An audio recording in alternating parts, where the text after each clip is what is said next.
Je vais commencer par vous expliquer les indications d'une césarienne. Quand est-ce qu'une césarienne est indiquée? Et c'est où on va parler de césarienne programmée, par exemple. Ça veut dire que ce sont les femmes qui, lors du cours de la grossesse, à travers les consultations prénatales, voilà encore l'importance des consultations prénatales, mesdames. La consultation prénatale, ce n'est pas seulement à la fin de la grossesse ou bien quand le ventre est déjà bien arrondi. Non, chaque consultation prénatale a un but précis pour mieux préparer votre accouchement.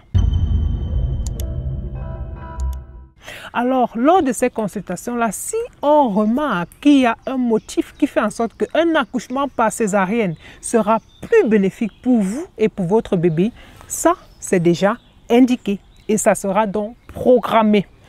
On va faire une césarienne programmée sur un utérus cicatriciel, par exemple. Ça, c'est une femme qui a déjà fait 2 à 3 césariennes. Alors, si elle accouche par voie basse ou alors si elle a même des contractions, il y a trop simplement un très grand risque qu'elle ait une rupture utérine, c'est-à-dire que l'utérus, la cicatrice qu'il y a sur l'utérus due aux césariennes précédentes s'ouvre et que l'enfant se retrouve dans le ventre.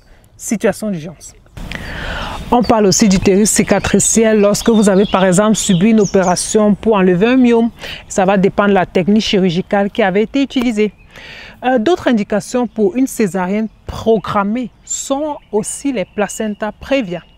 Un placenta prévia, ça veut tout simplement dire que le placenta recouvre le col de l'utérus complètement. Alors vous comprenez, mesdames, que l'enfant ne peut pas passer.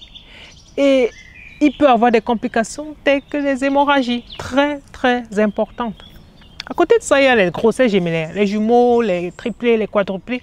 En fait, le problème des grossesses gémellaires, c'est la prématurité. Ces enfants-là viennent très souvent avoir 9 mois.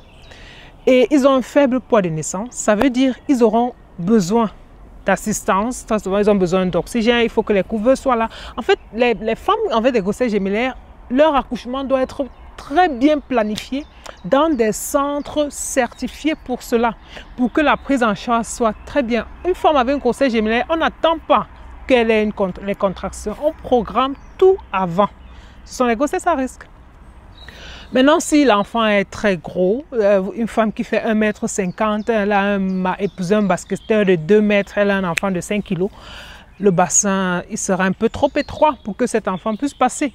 Côté de ça, on a un risque de dystocie des épaules. Ça veut dire si elle accouche par voie basse, alors on peut avoir une urgence où la tête sort et les épaules restent coincées dans le bassin. Et là, l'enfant peut appuyer sur le cordon et il ne reçoit pas assez d'oxygène. On doit faire des manœuvres et l'enfant peut vraiment avoir des fractures comme de cet os-ci ou alors de l'os du bras. Donc, ce sont des complications qui peuvent aller avec. Raison pour laquelle, pour éviter ça, on va programmer la césarienne.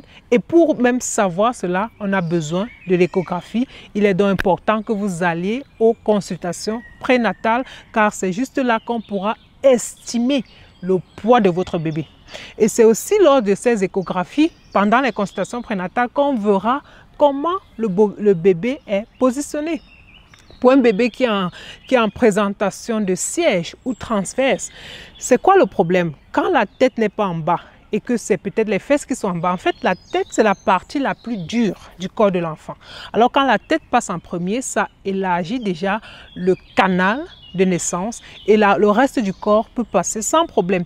Mais si ce sont les fesses qui sont en bas, les fesses sont mous, alors on peut avoir la situation, le corps va naître sans la tête reste coincée parce que c'est pas assez distendu, c'est pas assez élargi et le bébé peut appuyer encore sur son cordon, il n'a pas de sang, il n'a pas d'oxygène.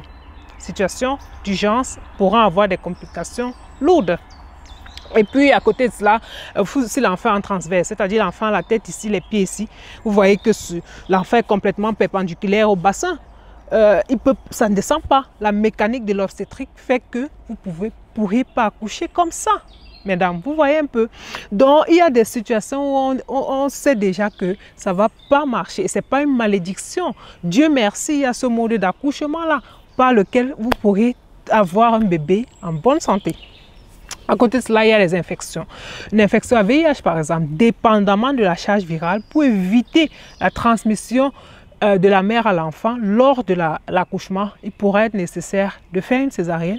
Une infection à herpès, si vous avez des lésions d'herpès au niveau du vagin, alors pour ne pas transmettre cela au bébé lors de la descente, lors de l'accouchement, parce que chez un herpès néonatal, c'est-à-dire chez le nouveau-né, ça peut affecter son cerveau. Encore ça, pour le prévenir, on va tout simplement planifier la césarienne.